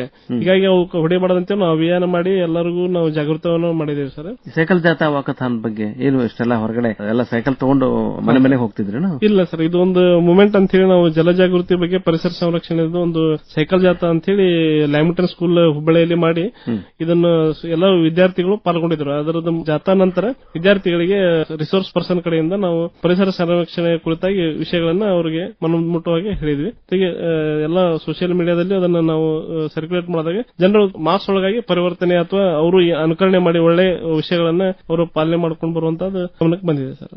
ಮೇಘರಾಜ್ ಕೆರೂರ್ ಅವರು ಯಾವ್ದಾದ್ರು ಒಂದು ಒಳ್ಳೆ ಕಾರ್ಯಕ್ರಮ ಆಕಾಶವಾಣಿಯಲ್ಲೇ ನೀವು ಮಿಯಾವಾಕಿ ಅರಣ್ಯವನ್ನು ಬೆಳೆಸಿದ್ರಿ. ಅಲ್ಲಿ ಒಂದು ಯಶಸ್ವಿಯಾಗಿ ಮಾಡಬೇಕು ಅಂದ್ರೆ ಒಬ್ಬರ ಸಹಕಾರ ಬೇಕಾಗ್ತದೆ. ನಿಮ್ಮ ಫೌಂಡೇಶನ್ ವತಿಯಿಂದ ಒಂದಿಷ್ಟು ಧನ ಸಹಾಯ ಬೇಕಾಗ್ತದೆ, ಆರ್ಥಿಕ ವಹಿವಾಟು ಮಾಡಬೇಕಾಗ್ತದೆ, ಆರ್ಥಿಕ ನೆರವನ್ನು ಪಡಿಬೇಕಾಗ್ತದೆ. ನೋಡ್ರಿ, ಈಗ ಅರಣ್ಯ ಇಲಾಖೆಯವರ ಜೊತೆ ಮಾತಾಡಿದ್ರಿ, ಒಂದು ಪರಿಸರ ಆಂದೋಲನ ನೀವು ಶುರು ಮಾಡಬೇಕಿದ್ರೆ ಹೇಗೆ ನಿಮ್ಮನ್ನು ನೀವು ತಯಾರು ಮಾಡ್ಕೋತೀರಿ? ಎಷ್ಟು ಜನ ನಮ್ಮ ಟೀಮ್ ನಲ್ಲಿ ಫೌಂಡೇಶನ್ ಇದ್ದಾರೆ ಸರ್? ನಮ್ಮ ಟೀಮ್ ನಲ್ಲಿ 9 ಜನ ಇದ್ದಾರೆ. ಹಾಗೆ ಮತ್ತು ಸಾಂದರ್ಭಿಕವಾಗಿ ನಮ್ಮ ಬೇರೆ ಬೇರೆ ವಾಲಂಟಿಯರ್ಸ್ ಬರ್ತಾರೆ. ನಾವು ಮೊದಲಿಗೆ ಸೂಕ್ತವಾದ ಜಾಗವನ್ನು ವೀಕ್ಷಣೆ ಮಾಡ್ತೀವಿ. ಆಮೇಲೆ ಅಲ್ಲಿಗೆ ಅವ್ರಿಗೆ ಸಂಬಂಧಪಟ್ಟ ಯಾರ್ದು ಪ್ರಿಮೈಸಸ್ ಇದೆ, ಕಾರ್ಪೊರೇಷನ್ ಆಗಿರ್ಬೋದು, ಸರ್ಕಾರಿ ಇಲಾಖೆಯ ಪ್ರಿಮೈಸಸ್ ಆಗಿರ್ಬೋದು, ಅಲ್ಲಿ ಸಂಪರ್ಕ ಮಾಡಿ ಹಿಂಗೆ ಮಾಡ್ತಾ ಇದ್ದೇವೆ ಅಂದ್ಮೇಲೆ ಅವರ ಒಂದು ಮೌಖಿಕ ಹಾಗೂ ಲಿಖಿತ ಪರ್ಮಿಷನ್ ತಗೊಂಡು ಆಮೇಲೆ ಅದಕ್ಕೆ ಸಂಬಂಧಪಟ್ಟಂತ ನಮಗೆ ಏನೇನು ಬಜೆಟ್ ಬೇಕು ಅದನ್ನೆಲ್ಲ ಒಂದು ಕಂಪನಿ ಅಥವಾ ಯಾವ್ದಾದ್ರು ದಾನಿಗಳನ್ನು ಜೋಡಿಸಿಕೊಂಡು ಒಂದು ಕಾರ್ಯಕ್ರಮ ಮಾಡಿ ಅವ್ರಿಗೂ ಒಂದು ಅನುಭವ ಆಗಬೇಕು. ಇಲ್ಲಿ ನಾವು ಏನು ದುಡ್ಡು ಕೊಟ್ಟಿದ್ದು ಅವರಿಗೆ ನಾವು ವಿಸಿಬಿಲಿಟಿ ಬರಬೇಕು, ಕೆಲಸ ಆಗಬೇಕು, ಮತ್ತು ಅದು ಲಾಂಗ್ ಲೈಫ್ ಅವ್ರಿಗೆ ಪರಿಸರಕ್ಕೆ ಉಳಿಬೇಕು ಅನ್ನೋದು ಒಂದು ದೃಷ್ಟಿಯಿಂದ ಅವರ ಜೊತೆಗೆ ವಿಷಯ ತಿಳಿಸಿ ಮುಂದೆ ಅದನ್ನ ಒಂದು ಕಾರ್ಯಕ್ರಮ ಮಾಡಿ ನಾವು ಮುಂದೆ ನಿರಂತರ ಅದನ್ನ ಒಂದು ವ್ಯವಸ್ಥಿತವಾಗಿ ಕೆಲಸ ಮಾಡಿ ಮುಂದುವರ್ಸ್ಕೊಂಡು ಹೋಗ್ತೇವೆ ಸರ್. ಬಹಳ ಸಂತೋಷ. ಹುಬ್ಬಳ್ಳಿ ಧಾರವಾಡ ಬಹಳ ವೇಗವಾಗಿ ಬೆಳೀತದೆ. ಹುಬ್ಬಳ್ಳಿ ಧಾರವಾಡದ ಮಧ್ಯೆ ರೋಡ್ ಆಗ್ಬೇಕಿದ್ರೆ ಒಂದು ರಸ್ತೆ ನವೀಕರಣ ಆಯ್ತು, ಸಾಕಷ್ಟು ಗಿಡಗಳನ್ನು ನಾವು ಕಳ್ಕೊಳ್ಬೇಕಾಯ್ತು. ನಗರಗಳು ಬೆಳೀಲಿ, ಆದ್ರೆ ಪರಿಸರ ನಾಶ ಆಗೋದು ಬೇಡ. ಈಗ ಮೊದಲು ಧಾರವಾಡದಲ್ಲಿ ಅಂತೂ ಒಂದು ಮನೆಗೆ ಒಂದು ಗಿಡ ಇರ್ತದೆ, ಈಗ ಎಲ್ಲ ಕಾಂಕ್ರೀಟ್ ಕಾರ್ಡ್ ಆಗ್ತಾ ಇದೆ. ಈಗ ನೀವು ಸಾಕಷ್ಟು ಪ್ರಯತ್ನ ಮಾಡ್ತಾ ಇದ್ದೀರಿ. ಎಲ್ಲೆಲ್ಲಿ ನೀವು ಈ ಪರಿಸರ ಜಾಗೃತಿ ಅಭಿಯಾನವನ್ನು ಮಾಡ್ತಾ ಇದ್ದೀರಿ, ಮತ್ತೆ ಗಿಡಗಳನ್ನ ನೆಡುವಂತದ್ದು, ಸಸಿಗಳನ್ನ ನೆಡುವಂತದ್ದು ಕೆಲಸ ನೀವು ಮಾಡ್ತಾ ಇದ್ದೀರಿ, ಮತ್ತೆ ಕೆಲವೊಬ್ಬರಿಗೆ ನೀವೇ ನೀಡ್ತಾ ಇದ್ದೀರಿ, ನೀವು ಹೋಗಿ ನೀವು ಸಸಿಗಳನ್ನ ಹಾಕ್ರಿ ಅಂತ ಹೇಳಿ. ನಿಮ್ಮ ಪ್ರಯತ್ನಗಳು ಹೆಂಗಿದೆ? ಜನಸಾಮಾನ್ಯರ ಒಂದು ಪುರಸ್ಕಾರ ಇದಕ್ಕೆ ನಿಮ್ಗೆ ಹೆಂಗ್ ಸಿಕ್ಕದ? ಆಯ್ಕೆ ಮಾಡುವಂತ ಪ್ರದೇಶ ಗ್ರೀನ್ ಮೀಸಲಾಗಿರುವಂತ ಜಾಗವನ್ನು ಹುಡುಕ್ತೀವಿ ಸರ್. ಅಂದ್ರೆ ಇದು ಹುಬ್ಬಳ್ಳಿ ಧಾರವಾಡ ಮಹಾನಗರ ಪಾಲಿಕೆ ವ್ಯಾಪ್ತಿಯಲ್ಲಿ ಹುಡಾ ವತಿಯಿಂದ ಡೆವಲಪ್ಮೆಂಟ್ ಆದ್ಮೇಲೆ ಅವರು ಇಷ್ಟು ಒಂದು ಗಾರ್ಡನಿಂಗ್ ಅಂತ ಮೀಸಲಾಗಿ ಇಟ್ಟಿರ್ತಾರೆ ಜಾಗ ಅದ. ಅದರಲ್ಲಿ ನಾವು ಹುಬ್ಬಳ್ಳಿಯಲ್ಲಿ ಎಲ್ಲಾ ಭಾಗದಲ್ಲಿ ಎಲ್ಲೆಲ್ಲಿ ಜಾಗ ಇದಾವೆ ಅಂತ ಹೇಳಿ ನಾವು ವೀಕ್ಷಣೆ ಮಾಡಿದಾಗ ಅಥವಾ ಯಾರಾದ್ರೂ ನಮ್ಮ ಸಂಪರ್ಕ ಬಂದಾಗ ಇಲ್ಲಿ ಗಾರ್ಡನ್ ಐತಿ ನೋಡ್ರಿ, ಯೋಗ್ಯವಾದ ಜಾಗ ಐತಿ, ನಾವು ಸಹಕಾರ ಕೊಡ್ತೇವೆ ಅಂದಾಗ ಆ ಜಾಗವನ್ನು ಮುಖ್ಯವಾಗಿ ನಾವು ಆಯ್ಕೆ ಮಾಡಿಕೊಂಡು ಅಲ್ಲೇ ಜನರ ಸಹಯೋಗದೊಂದಿಗೆ ಅಲ್ಲೇ ವೃಕ್ಷಾರೋಪಣವನ್ನು ಮಾಡ್ತೇವೆ ಸರ್. ಅದನ್ನು ಮುಂದೆ ಅವ್ರಿಗೆ ನೀವು ಇದನ್ನ ಟೇಕ್ ಕೇರ್ ಮಾಡಬೇಕು, ದೂರ ಇದ್ರೆ ನಾವು ಅಬ್ಸರ್ವೇಷನ್ ಬರ್ತೇವೆ, ಇಲ್ಲಿ ನೀರ್ ಹಾಕಬೇಕು ಅಂತೆಲ್ಲ ಅವ್ರಿಗೆ ಗಮನಕ್ಕೆ ತಗೊಂಡ್ಬಂದು ನಾವು ನಿರಂತರ ಫೋನ್ನಾಗೆ ಅವ್ರಿಗೆ ಅಪ್ಡೇಟ್ ಮಾಡ್ತಿರ್ತೇವೆ ಸರ್. ಅದೇ ನೋಡ್ರಿ, ಈಗ ನೀವು ಸಾಲುಮರದ ತಿಮ್ಮಕ್ಕನ ಪ್ರೇರಣೆ 150 ಸಾಲುಮರಗಳನ್ನ ಹಚ್ಚಿರಿ. ಗೋನ್ಕೊಪ್ಪ ಉಣ್ಕಲ್ ಮುಖ್ಯ ರಸ್ತೆಯೊಳಗ ಇರಬಹುದು, ಮತ್ತೆ ಹುಬ್ಬಳ್ಳಿ ಧಾರವಾಡ ಮುಖ್ಯ ಮಾರ್ಗದಲ್ಲಿ ಕೂಡ 200 ಸಾಲು ಮರಗಳನ್ನು ಹಚ್ಚಿರಿ ನೀವು. ನಮ್ಮ ಆಕಾಶವಾಣಿಯಲ್ಲಿ ಮಾಡಿದಂತ ಮಿಯಾವಾಕಿ ಫಾರೆಸ್ಟ್ ಬಹಳ ಅದ್ಭುತವಾಗಿದೆ. ರಾಶಿವನ ಮಾಗಡಿ ಪಾರ್ಕ್ ಏನದಲ್ಲ, ನವಗ್ರಹ ವನ ತಿರುಮಲ ಲೇಔಟ್ನೊಳಗ, ಪಂಚವಟಿ ವನ, ಶಿವ ಪಂಚಾಯತ್ ವನ, ಸನ್ ಸಿಟಿ ಹೆರಿಟೇಜ್ ಅಂತ ಹೊಸ ಹೊಸ ಲೇಔಟ್ಗಳಾಗ್ತಾ ಇದೆ. ಅಲ್ಲಿ ನಿಮಗೆ ಒಂದಿಷ್ಟು ಪರಿಸರವನ್ನು ಬೆಳೆಸಬೇಕು ಅಂತ ಹೇಳಿ ಕಾಳಜಿಯನ್ನು ವ್ಯಕ್ತಪಡಿಸಲಿಕ್ಕೆ ತಾವು ಪ್ರಯತ್ನ ಮಾಡಿದ್ರಿ, ಮತ್ತೆ ಒಂದು ಅರಿವನ್ನು ಕೂಡ ಮೂಡಿಸಲಿಕ್ಕೆ ಪ್ರಯತ್ನ ಮಾಡಿದ್ರು. ಪಿರಮಿಡ್ ಧ್ಯಾನ ಮಂದಿರ ಕೂಡ ಆಕ್ಷನ್ ಹಬ್ ಹುಬ್ಬಳ್ಳಿಯಲ್ಲಿ ಒಂದಿದೆಯಾ. ಮನೆಗೊಂದು ಮರ ಶಾಂತಿವರ ಲೇಔಟ್ನೊಳಗ, ಕದಂಬವನ ಮಯೂರಿ ಎಸ್ಟೇಟ್ನೊಳಗ, ಕರ್ನಾಟಕ ಪಬ್ಲಿಕ್ ಸ್ಕೂಲ್ ಪರಿಸರ ಸ್ನೇಹಿ ಶಾಲೆ ಗೋಪನ್ಕೊಪ್ಪ, ಆಮೇಲೆ ಕಾರ್ಗಿಲ್ ಹುತಾತ್ಮರ ವನ ಅಂತ ಹೇಳಿ ಪಾಟೀಲ್ ಲೇಔಟ್ನೊಳಗ, ಔಷಧಿ ವನ ಬಣಗಾರ್ ಲೇಔಟ್, ನಂದಿವನ ಸಂತೋಷ್ ನಗರ, ಪಕ್ಷಿವನ ನವೀನ್ ಪಾರ್ಕ್ ಅಂತ ಹೇಳಿ. ಅಂದ್ರೆ ಸಾಕಷ್ಟು ನಿಮಗೆ ಈ ತರ ಓಡಾಡಬೇಕಿದ್ರೆ ಹುಬ್ಬಳ್ಳಿ ಧಾರವಾಡದ ಎಲ್ಲ ಪ್ರದೇಶಗಳು ನಿಮಗೆ ಪರಿಚಯ ಆಗ್ಬಿಟ್ಟಾವ. ಹುಬ್ಬಳ್ಳಿ ಧಾರವಾಡ ನೀವು ಅರ್ಧ ಕುಡಿದಿರ ಅಂತಂಗನೆ ಓಡಾಟ ಆಗಿದೆ ಸರ್. ಅದೇ ರೀತಿ ಜನರು ಹಂಗೆ ನಮ್ಗೆ ಸಾಥ್ ಕೊಟ್ಟಿದ್ದಾರೆ. ಇನ್ನು ನಮ್ಗೆ ಒಳ್ಳೆ ಸ್ಪಂದನೆ ಕೊಡಬೇಕಂತ ತನುಮನಧನದಿಂದ ಅವರು ಎಲ್ಲಿ ನಮ್ಗೆ ಅವಶ್ಯಕತೆ ಇರ್ತದೆ, ನಮ್ಗೆ ಗಿಡಗಳು ಒಮ್ಮೆ ಪ್ರೈವೇಟ್ ನಲ್ಲಿ ತರುವುದಿರುತ್ತೆ, ಅದಕ್ಕೆ ಸಪೋರ್ಟಿಂಗ್ ಕೋಲ್ ಇರುತ್ತೆ, ಮತ್ತು ಒಮ್ಮೆ ನಾವು ದೊಡ್ಡ ಪ್ರಮಾಣದಲ್ಲಿ ಮಾಡ್ಬೇಕಂದ್ರೆ ಲೇಬರ್ ನಾವು ಒಬ್ಬನೇ ಮಾಡಕ್ಕಾಗಲ್ಲ. ಅವಾಗ ಅದಕ್ಕೆ ಅನುಕೂಲ ಆಗುವಂತ ಒಂದು ಮ್ಯಾನ್ ಪವರ್ ಅಥವಾ ಒಂದು ನುರಿತ ಕಾರ್ಮಿಕರಿಗೆ ನಾವು ಒಂದು ಪಗಾರ ಕೊಡಬೇಕು. ಹೀಗಿದ್ದಾಗ ಜನರು ಉದಾರತೆಯಿಂದ ಬಂದ್ರೆ ನಾವು ಇನ್ನೂ ಹೆಚ್ಚಿನ ಕೆಲಸ ಮಾಡ್ಲಿಕ್ಕೆ ಆಗುತ್ತೆ ಸರ್. ನಿಮಗೆ ಮಾನವ ಸಂಪನ್ಮೂಲ ಬೇಕು, ಹಾಗೆ ಧನ ಸಹಾಯನೂ ಬೇಕು. ದೊಡ್ಡ ಕೆಲಸ ಮಾಡ್ಬೇಕಂದ್ರೆ ಯಾವುದೇ ಆಗ್ಲಿ ಬೇಕಾಗಿದೆ. ನಾವು ಹಾಬಿಯಾಗಿ ನಾವು 1-2 ಗಿಡ ಹಚ್ಕೊಂತ ಹೋದಾಗ ಅದು ಒಂದು ಇದನ್ನಾಕಿದೆ. ಒಂದು ದೊಡ್ಡ ಪ್ರಮಾಣದ ಬದಲಾವಣೆ ಬೇಕಂದಾಗ ಒಂದು ಸಂಪನ್ಮೂಲಗಳ ಅವಶ್ಯಕತೆ ಬೇಕಾಗ್ತದೆ. ನೋಡ್ರಿ, ವಸುಂಧರಾ ಫೌಂಡೇಶನ್ ಮಾಡಿದ್ದಕ್ಕೆ ನಿಮಗೆ ಬಹಳ ಸಹಕಾರಿಯಾಗಿದೆ, ಮತ್ತೆ ನಿಮ್ಮ ಕೆಲಸವನ್ನು ಎಲ್ಲರೂ ಮೆಚ್ತಾ ಇದ್ದಾರೆ. ಮೇಘರಾಜ್ ಕೆರೂರ್ ಅವರು ಬಹಳ ಅದ್ಭುತವಾದ ಕೆಲಸ ಮಾಡ್ತಾ ಇದ್ದಾರೆ ಅಂತ ಹೇಳಿ ಬಹಳ ಸಂತೋಷವಾಗಿದ್ದಾರೆ. ಮತ್ತೆ ವಿಶೇಷವಾಗಿ ಸರ್ಕಾರಿ ಅಧಿಕಾರಿಗಳು ಕೂಡ, ಯಾಕಂದ್ರೆ ಅವ್ರು ಮಾಡೋ ಕೆಲಸವನ್ನು ನೀವು ಮಾಡ್ತಾ ಇದ್ದೀರಿ. ವಿಶೇಷವಾಗಿ ಸಾಮಾಜಿಕ ಅರಣ್ಯ ಬೆಳೆಸುವ ಕಾರ್ಯವನ್ನ ಅರಣ್ಯ ಇಲಾಖೆ ಮಾಡಬೇಕಾಗ್ತದೆ. ಜವಾಬ್ದಾರಿ ನೀವು ತೆಗೆದುಕೊಂಡಿದ್ರಿಂದ ಅವರು ನಿಮಗೆ ಸಹಕಾರ ನೀಡ್ತಾ ಇದ್ದಾರೆ, ಮತ್ತೆ ಬಹಳ ಸಂತೋಷವಾಗಿದ್ದಾರೆ. ಈಗ ನೋಡ್ರಿ, ಬೇಸಿಗೆ ಬರಲಿಕ್ಕೆ ಶುರು ಆಗ್ತದೆ. ಹುಬ್ಬಳ್ಳಿ ಧಾರವಾಡದೊಳಗೆ ಎಷ್ಟೋ ಮನೆಗಳಿಗೆ ಪ್ರತಿ 8 ದಿವಸಕ್ಕೊಮ್ಮೆ ನೀರು ಸಿಗ್ತದೆ. ಹೀಗಾಗಿ ನೀರಿನ ತೊಂದರೆ ಬಹಳ ಅದ. ಮತ್ತೆ ಅಂತರ್ಜಲ ಕೂಡ ಕಡಿಮೆ ಆಗಿದೆ. ಮಳೆ ನೀರು ಕೊಯ್ಲಿಂದ ಬಹುಶಃ ಜಲ ಸಂರಕ್ಷಣೆ ಮಾಡಬಹುದು, ಅಂತರ್ಜಲವನ್ನು ಕಾಪಾಡಬಹುದು. ನೀವು ಆ ಪ್ರಯತ್ನ ಮಾಡಿದ್ರಿ. ಅದಕ್ಕೂ ಒಂದು ಸೆಮಿನಾರ್ ಮಾಡಿದ್ದೇವೆ ಸರ್. ಜೊತೆಗೆ ನಾವು ಮಹಾನಗರ ಪಾಲಿಕೆಗೆ ಮನವಿಯನ್ನು ಕೊಟ್ಟಿದ್ವಿ. ಎಲ್ಲ ಮನೆಗಳ ನಿರ್ಮಾಣ ಅಥವಾ ಅಪಾರ್ಟ್ಮೆಂಟ್ ನಿರ್ಮಾಣ ಸಮಯದಲ್ಲಿ ಕಂಪಲ್ಸರಿ ಆಗಿ ಇಂಗುಗುಂಡಿಯನ್ನು ಮಾಡಬೇಕು. ಜೊತೆಗೆ ಅದು ಮಳೆಗಾಲದಲ್ಲಿ ಶೇಖರಿಸಿದ ನೀರನ್ನು ಪುನರ್ಬಳಕೆ ಅಥವಾ ಬಳಕೆ ಮಾಡ್ಲಿಕ್ಕೂ ಬರುತ್ತೆ. ಜೊತೆಗೆ ಅಂತರ್ಜಲವನ್ನು ಹಿಡಿದಿಟ್ಕೊಂತೈತಿ, ಇಲ್ಲಾಂದ್ರೆ ಬೋರ್ ಫೇಲ್ ಆಗುವಂತ ಚಾನ್ಸಸ್ ಇರುತ್ತೆ. ಹಿಂಗಾಗಿ ನಾವು ಮಳೆ ಬಿದ್ದಂತ ನೀರನ್ನು ಇಂಗುಗುಂಡಿಯ ಮೂಲಕ ಅದನ್ನ ಸಂಗ್ರಹಣೆ ಮಾಡೋದು ಮ್ಯಾಂಡೇಟ್ ಇರುವುದರಿಂದ ಎಲ್ಲರೂ ಕಂಪಲ್ಸರಿ ಅದನ್ನ ಸಿಸಿ ಕೊಡೋ ಟೈಮ್ನಾಗ ಕಂಪಲ್ಸರಿ ಚೆಕ್ ಮಾಡಿ ಕೊಡುವಂತದ್ದು ನಡೀತಾ ಇದೆ. ಜೊತೆಗೆ ಈಗ ಒಂದು 15 ಫೈನಾನ್ಸ್ ನಲ್ಲಿ ಸಾಕಷ್ಟು ಉದ್ಯಾನವನಗಳಲ್ಲಿ ಇಂಗುಗುಂಡಿಯನ್ನು ಮಾಡಿ ಅದನ್ನ ಹಣವನ್ನು ಸದುಪಯೋಗ ಪಡಿಸ್ಕೊಳ್ತಾ ಇದ್ದಾರೆ ಸರ್. ಈಗ ಮಳೆ ನೀರು ಕೊಯ್ಲು ನೀವು ಮಾಡಿರಲ್ಲ, ಜಾಗೃತಿ ಮಾಡ್ತಾ ಇದ್ದೀರಿ. ನೀವು ಕೆಲವೊಂದಿಷ್ಟು ಈಗ ಫಾರೆಸ್ಟ್ ಅನ್ನು ಬೆಳೆಸಲಿಕ್ಕೆ ಹೋಗ್ತೀರಿ. ಆ ಒಂದು ಪ್ರದೇಶದಲ್ಲಿ ನೀವು ಬೆಳೆಸಿದಾಗ ಅಲ್ಲಿ ಒಂದಿಷ್ಟು ಬೋರ್ವೆಲ್ ಇದ್ರೆ ಆ ಬೋರ್ವೆಲ್ ಪುನರುಜ್ಜೀವನ ಮಾಡ್ಲಿಕ್ಕೆ ಕೂಡ ಪ್ರಯತ್ನ ಮಾಡಿದ್ದೇವೆ ಸರ್. ಅದನ್ನ ಇನ್ನೂ ನಾವು ಒಂದು ಬಜೆಟ್ ಓರಿಯೆಂಟೆಡ್ ಆಗಿರೋದ್ರಿಂದ ಅವನ್ನ ಇನ್ನೂ ಸಾಕಷ್ಟು ಕಂಪನಿಗಳಿಗೆ ಅದನ್ನ ಕೊಟ್ಟಿದ್ದೇವೆ. ಅದಕ್ಕೆ ಸಂಪನ್ಮೂಲ ಬಂದ್ರೆ ನಾವು ಅದನ್ನ ವ್ಯವಸ್ಥಿತವಾಗಿ ಮಾಡಿಕೊಡ್ಲಿಕ್ಕೆ ಯೋಜನೆ ಮಾಡಿದ್ದೇವೆ ಸರ್. ಸ್ಕೂಲ್ ಕಾಲೇಜುಗಳೆಲ್ಲ ಪಟ್ಟಿ ಮಾಡಿದ್ದೇವೆ. ಮುಂದಿನ ದಿನಗಳಲ್ಲಿ ಅವನ್ನ ಮಾಡಲಿಕ್ಕೆ ಯೋಜನೆ ಹಾಕಿದೆ ಸರ್. ಮೇಘರಾಜ್ ಅವರೇ, ಭಾರತ ಬೆಳೆಯುತ್ತಿದೆ, ಭಾರತ ಪ್ರಕಾಶಿಸುತ್ತಿದೆ, ಎಲ್ಲ ಖರೆ. ಆದ್ರೆ ಇವತ್ತು ಕೂಡ ರೋಡ್ನೊಳಗೆ ಎಲ್ಲಿ ಬೇಕಾದ್ರೆ ಪ್ಲಾಸ್ಟಿಕ್ ಬೀಳೋದು ನೋಡ್ತೀವಿ ನಾವು. ಸಾಕಷ್ಟು ಆಕ್ಸಿಡೆಂಟ್ ಆಗೋದು ನೋಡ್ತೀವಿ. ಮೂಕ ಪ್ರಾಣಿಗಳು ತೊಂದರೆ ಅನುಭವಿಸೋದು ನೋಡ್ತೀವಿ ನಾವು. ಈ ಒಂದು ಜಾಗೃತಿ ಏನಿದೆ ಅಲ್ಲ, ತಾವು ಈ ಕ್ಲಾತ್ ಬ್ಯಾಗ್ ಗಳನ್ನು ಕೂಡ ನೀವು ವಿತರಣೆ ಮಾಡಿರಿ. ಈ ಒಂದು ಪ್ಲಾಸ್ಟಿಕ್ ನ ಒಂದು ನಿರ್ಮೂಲನೆ ಆಗಬೇಕಲ್ಲ, ತಾವು ಹೋದಾಗ ಯಾವ ರೀತಿ ಪ್ಲಾಸ್ಟಿಕ್ ದುರ್ಬಳಕೆ ಆಗ್ತಾ ಇದೆ? ಜಾಸ್ತಿ ಪ್ಲಾಸ್ಟಿಕ್ ಉಪಯೋಗ ಮಾಡೋದ್ರಿಂದ ಹೆಂಗ ತೊಂದರೆ? ಮಾರ್ಕೆಟ್ ಹೋದ್ರೆ ಹಾಗೆ ಹೋಗ್ಬಿಡೋದು, ಏನಾದ್ರು ಖರೀದಿ ಮಾಡಕ್ ಹೋದ್ರೆ ಒಂದು ಬ್ಯಾಗ್ ಅಪೇಕ್ಷೆ ಮಾಡೋದು, ಅದು ನಿಲ್ಬೇಕು. ನಾವು ಮನೆಯಿಂದ ಒಂದು ಮೊದ್ಲೇಕ್ ನಾವು ಹಿರಿಯರೆಲ್ಲ ಎಲ್ಲೋದ್ರು ಒಂದು ಚೀಲ ಒಂದು ಕೊಡೆ ಅದ ನಮ್ಮ ಹಿರಿಯರ ಒಂದು ಸಂಪ್ರದಾಯ, ಒಂದು ಚೀಲ ಒಂದು ಕೊಡೆ ಯಾವಾಗ್ಲೂ ಇರ್ತಿತ್ತು, ಕೋಟೆ. ಅದೇ ರೀತಿ ನಾವು ಇಂದಿನ ಯುವ ಪೀಳಿಗೆ ಅಥವಾ ನಮ್ಮ ನಾಗರಿಕರ ಸಾಮಾಜಿಕ ಅವರು ಅನುಸರಿಸ್ತಾ ಇಲ್ಲ. ಹೀಗಾಗಿ ಅವರು ಒಂದು ಬ್ಯಾಗ್ ಹಿಡ್ಕೊಂಡು ಹೋದ್ರೆ ಅದು ಪರಿಣಾಮಕಾರಿಯಾಗಿ ಕೇಳುವುದನ್ನ ತಪ್ಪಿದೆ. ಜೊತೆಗೆ ನಾವು ಆದಷ್ಟು ಸ್ಟೀಲಿನ ಲೋಟ, ಸ್ಟೀಲ್ ತಾಟು, ಹೀಗೆ ನಮ್ಮ ದಿನನಿತ್ಯದ ಜೀವನದಲ್ಲಿ ಪರಿಸರ ಪೂರಕವಾದಂತ ಸಲಕರಣೆಗಳನ್ನ ಯೂಸ್ ಮಾಡಬೇಕು. ಜೊತೆಗೆ ನಾವು ನೀರನ್ನು ಮಿತವಾಗಿ ಬಳಸಬೇಕು. ಹೀಗೆ ಮುಂತಾದ ಉಪಕ್ರಮಗಳಿಂದ ನಮ್ದು ದಿನನಿತ್ಯ ಜೀವನವನ್ನು ಪರಿಸರ ಪೂರಕವಾಗಿ ತಗೊಂಡು ಹೋಗ್ಬೇಕಂತ ಹೇಳಿ ಸಂದೇಶವನ್ನು ಕೊಡಬಹುದು ಸರ್ ಜನರಿಗೆ. ನೀವು ಸುಮಾರು 7 ವರ್ಷಗಳಿಂದ ಅದ್ಭುತವಾಗಿ ಕಾರ್ಯಗಳನ್ನು ಮಾಡ್ತಾ ಇದ್ದೀರಿ. ವಸುಂಧರಾ ಫೌಂಡೇಶನ್ ನಿಮ್ ಕೈ ಹಿಡಿದು ಮುಂದೆ ಏನ್ ಮಾಡ್ಬೇಕಂತ ಒಂದು ಗೊತ್ತಾಗಿದೆ. ಈಗ ನಾವು ವೆಸ್ಟರ್ನ್ ಕಂಟ್ರಿಗೆ ಹೋದ್ರೆ, ಪಾಶ್ಚಿಮಾತ್ಯ ದೇಶಗಳಿಗೆ ಹೋದ್ರೆ ಎಷ್ಟು ಸ್ವಚ್ಛವಾಗಿರ್ತಾರೆ ಅಂದ್ರೆ ಪ್ರಜ್ಞಾಪೂರ್ವಕವಾಗಿ ಜನ ಸ್ವಚ್ಛತೆಯನ್ನು ಕಾಪಾಡಲಿಕ್ಕೆ ತಮ್ಮ ಕಾಣಿಕೆ ನೀಡುತ್ತಾರೆ. ನಮ್ಮಲ್ಲಿ ಇನ್ನೂ ಬರಬೇಕಾಗಿದೆ. ಬಹುಶಃ ತಮ್ಮಂತಹ ಸಂಸ್ಥೆಗಳು ಮಾಡೋ ಕೆಲಸವನ್ನು ನೋಡ್ತಾ ಇದ್ರೆ ನಮ್ಮ ಸಮಾಜ ಬದಲಾಗಬಹುದು ಅನ್ನೋ ಆಶಾವಾದದೊಂದಿಗೆ ಈಗ ಮುಂದಿನ ಯೋಜನೆಗಳು ಏನಿದೆ, ವಸುಂಧರಾ ಫೌಂಡೇಶನ್ ಯಶಸ್ವಿಯಾಗಿ ಕಾರ್ಯಕ್ರಮ ಮಾಡ್ತಾ ಇದೆ. ತಾವು ತಮ್ಮ ತನುಮನ ಧನವನ್ನು ಅರ್ಪಿಸಿದ್ರಿ, ಮತ್ತೆ ಮನೆಯವರ ಸಹಕಾರ ನಿಮ್ಗೆ ಸಾಕಷ್ಟು ಸಿಕ್ಕಿದೆ ಸರ್. ಹೆಂಗ್ ಸಹಕಾರ ಮಾಡ್ತಾ ಇದ್ದಾರೆ? ಶಿಲ್ಪಾ ಕೆರೂರ್ ಅಂತ ಹೇಳಿ ಅವರು ಗ್ರಾಜುಯೇಟ್ ಮುಗಿದಿದೆ. ಅವರು ಒಂದು ಪ್ರೀ ನರ್ಸರಿ ಸ್ಕೂಲ್ ಅಲ್ಲಿ ಟೀಚರ್ ಆಗಿ ಕೆಲಸ ಮಾಡ್ತಾ ಇದ್ದಾರೆ. ನನ್ನ ಎಲ್ಲಾ ಕೆಲಸಗಳಿಗೆ ಅವರು ಸಹಕಾರಿಯಾಗಿ ನಮ್ಗೆ ಸಾಥ್ ಕೊಡ್ತಾ ಇದ್ದಾರೆ. ಮುಂದಿನ ದಿನಗಳಲ್ಲಿ ಇನ್ನೂ ಕೆಲಸ ಮಾಡಬೇಕಂತೀವಿ. CSR ನಲ್ಲಿ ನಮಗೆ ಸಪೋರ್ಟ್ ಆದ್ರೆ ಇನ್ನು ನಾವು ಸಾಕಷ್ಟು ಜಾಗಗಳನ್ನು ಗುರುತಿಸಿ ಮಿಯಾವಾಕಿ ಮತ್ತು ಥಿಕ್ ಫಾರೆಸ್ಟ್ ಮತ್ತು ಪಾಕೆಟ್ ಫಾರೆಸ್ಟ್ ಅಂತ ಒಂದು ವಿನೂತನ ಪ್ರಾಜೆಕ್ಟ್ ಗಳನ್ನ ಮತ್ತು ಇಂಗುಗುಂಡಿ, ರೇನ್ ಹಾರ್ವೆಸ್ಟಿಂಗ್ ಮತ್ತು ಕೆರೆಗಳ ಬಗ್ಗೆ, ವಿಶೇಷವಾಗಿ ಹಳ್ಳಿಗಳಲ್ಲಿ ಸಾಕಷ್ಟು ಸಣ್ಣ ಸಣ್ಣ ಕೆರೆಗಳಿಗೆ ಹೂಳು ತುಂಬಿಕೊಂಡಿದೆ. ಅವುಗಳನ್ನು ನಾವು ಮುಂದಿನ ದಿನಗಳಲ್ಲಿ CSR ನಲ್ಲಿ ಅಪ್ರೋಚ್ ಮಾಡಿ ಕೆರೆಗಳ ಹೂಳೆತ್ತುವಂತದ್ದು ಮತ್ತು ಜನರಿಗೆ ಅಲ್ಲಿ ರೈತರಿಗೆ ಅನುಕೂಲವಾಗಿ ನೀರಿನ ಶೇಖರಣೆ, ಪಕ್ಷಿಗಳಿಗೆ, ಪ್ರಾಣಿಗಳಿಗೆ ಒಂದು ಬಯೋಡೈವರ್ಸಿಟಿ ಬೆಳೆಯಲಿಕ್ಕೆ ಒಂದು ಅನುಕೂಲ ಆಗುವ ರೀತಿಯಿಂದ ಯೋಜನೆ ಮಾಡ್ಕೊಂಡಿದ್ದೇವೆ. ಅದನ್ನ ಮುಂದಿನ ದಿನಗಳಲ್ಲಿ ಮಾಡುವಂತದ್ದು ಮಾಡ್ತೇವೆ. ನೋಡ್ರಿ, ನಮ್ಮ ವಸುಂಧರಾ ಫೌಂಡೇಶನ್ ಒಳಗೆ ಒಂದು 9 ಜನ ಇದ್ದೀರಿ. ಆಮೇಲೆ ಹೊರಗಡೆ ಸಾಕಷ್ಟು ಜನರ ಸಹಕಾರ ತೆಗೆದುಕೊಳ್ತಾ ಇದ್ದೀರಿ. ಸಹಕಾರ ತತ್ವ ಏನಿದೆಲ್ಲ ಅದು ಬಹಳ ಪ್ರಮುಖವಾಗಿ ನಾವು ಅದನ್ನ ಪಾಲಿಸಬೇಕಾಗ್ತದೆ. ಮುಖ್ಯವಾಗಿ ನೋಡ್ರಿ, ಒಂದು ಸಂಘಟನೆ ನಡೆಸೋದೇನದಲ್ಲ ಸಾಮಾನ್ಯ ವಿಷಯ ಅಲ್ಲ. ಸಾಕಷ್ಟು ತೊಂದರೆಗಳು ಬರ್ತದೆ. ಏನೇನು ಸವಾಲುಗಳನ್ನು ನೀವು ಎದುರಿಸ್ತಾ ಬಂದ್ರಿ, ಹೇಗೆ ಅವನ್ನೆಲ್ಲ ಪರಿಹರಿಸಿಕೊಂಡು ವಸುಂಧರಾ ಫೌಂಡೇಶನ್ ಮೂಲಕ ಉತ್ತಮ ಪರಿಸರವನ್ನ ನಗರದ ಎಲ್ಲೆಡೆ ನಿರ್ಮಿಸಲಿಕ್ಕೆ ತಾವು ಪ್ರಯತ್ನ ಮಾಡ್ತಾ ಇದ್ರಿ, ಹೆಂಗೆ ಯಶಸ್ವಿಯಾಗಿದ್ರಿ? ಕೆಲಸದ ಜೊತೆಗೆ ಪರಿಸರ ಕಾಳಜಿಯನ್ನು ಬ್ಯಾಲೆನ್ಸ್ ಮಾಡ್ತಾ ಇದ್ದೀವಿ. ಈಗ ನಮ್ಮ ಸೆಂಟ್ರಿಂಗ್ ಮೆಟಲ್ ಉದ್ಯೋಗ ಇರೋದ್ರಿಂದ ಫುಲ್ ಟೈಮ್ ಕೆಲಸ ಇರೋಲ್ಲ, ಫ್ಲೆಕ್ಸಿಬಲ್ ಇರುತ್ತೆ ಟೈಮ್. ಹಿಂಗಾಗಿ ನಾವು ಸಮಯವನ್ನು ಸಮತೋಲನ ಮಾಡಿಕೊಂಡು ಕಮಿಟೆಡ್ ಆಗಿ ಬೇರೆ ಬೇರೆ ಎಲ್ಲೆಲ್ಲಿ ನಾವು ಮಾಡಿರ್ತೇವಲ್ಲ ಟೈಮ್ ಟೇಬಲ್ ಹಾಕೊಂಡು ಅವ್ರಿಗೆ ನಿರಂತರವಾಗಿ ಒಂದನ್ನು ನಾವು ಅಲ್ಲಿ ಏನಾದ್ರು ಹಿನ್ನಡೆ ಆಗಬಾರದು. ನಾವು ಮಾಡಿರೋ ಕೆಲಸ ಮತ್ತೆ ಅವ್ರಿಗೆ ನೀರು ಕೊಡುವಂತದಾಗಿರ್ಬೋದು, ಗೊಬ್ಬರ ಹಾಕುವಂತಾಗಿರ್ಬೋದು, ಟ್ರಿಮ್ಮಿಂಗ್ ಮಾಡುವಂತದಾಗಿರ್ಬೋದು, ಹೀಗೆ ಎಲ್ಲವನ್ನೂ ಬ್ಯಾಲೆನ್ಸ್ ಮಾಡ್ಕೊಂತ ಹೋಗ್ತಾ ಇದ್ದೇವೆ. ಇದು ಮನೆಯವರು ನಮಗೆಲ್ಲ ಸಾಥ್ ಕೊಟ್ಟಿದ್ದಾರೆ.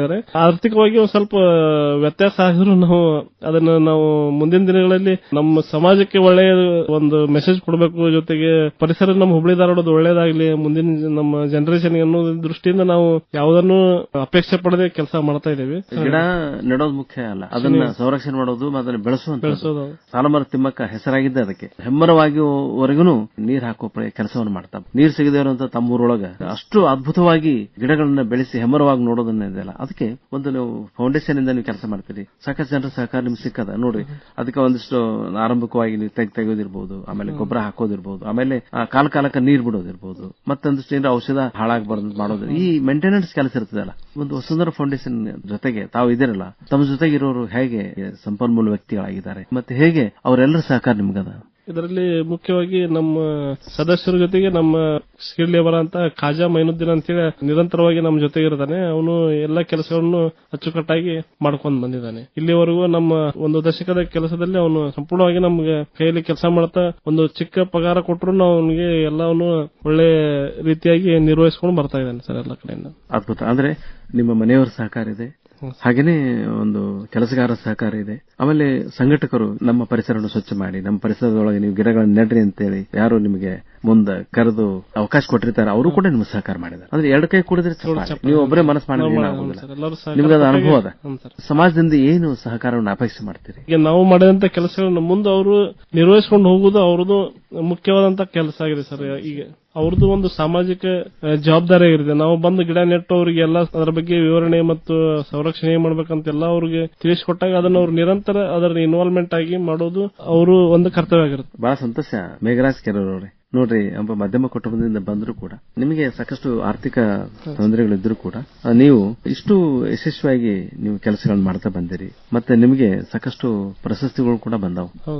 ಗಣರಾಜ್ಯೋತ್ಸವ ಸಂದರ್ಭದೊಳಗೆ ಧಾರವಾಡ ಜಿಲ್ಲಾಡಳಿತ ವತಿಯಿಂದ ಪರಿಸರ ಸಂರಕ್ಷಣೆ ಮತ್ತು ಸಮಾಜ ಸೇವೆಗೆ ನಿಮ್ಗೆ ಒಂದು ಗೌರವ ಕೊಟ್ಟಾರ.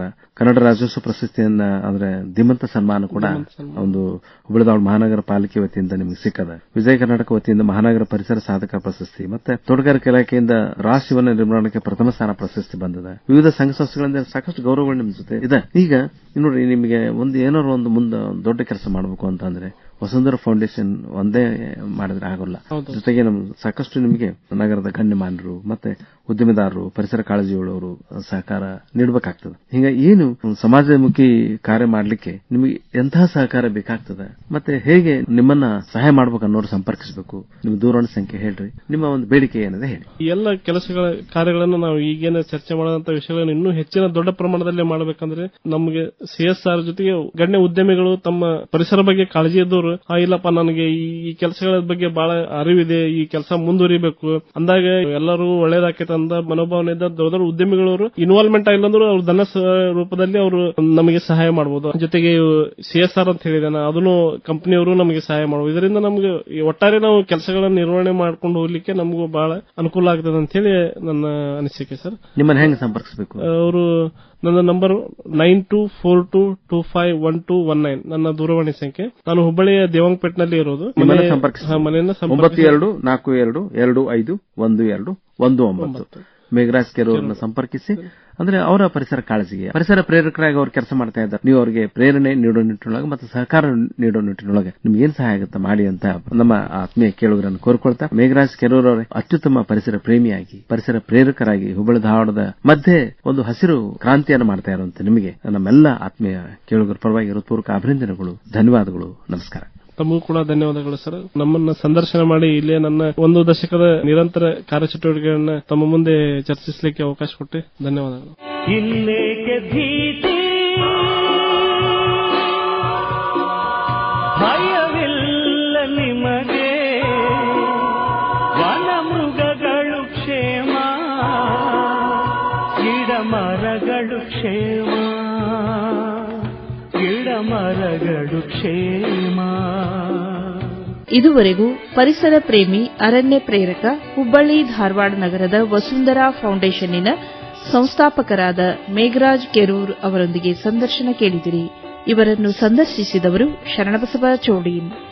ಸಂಕಲನ ಸುಮಾ ಸುರೇಶ್. ಗಿಳಿಗಳ ಗುಂಪು